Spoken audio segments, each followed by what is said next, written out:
Hello guys! Today I will show you how to arrange apps in alphabetical order on your Android using two methods. So let's get started. First, open the app drawer and go into this small three-dot menu. Then tap Sort and select Alphabetical Order. And the second method to view apps in the alphabetical order, follow these steps. Open Settings and in the Search tab, enter Apps.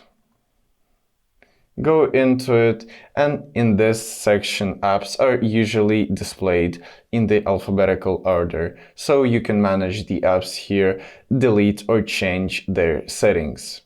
So these methods will help you conveniently organize and manage your apps on your Android device. So I hope this video was helpful for you. Thank you for watching. Don't forget to like and subscribe for more tips.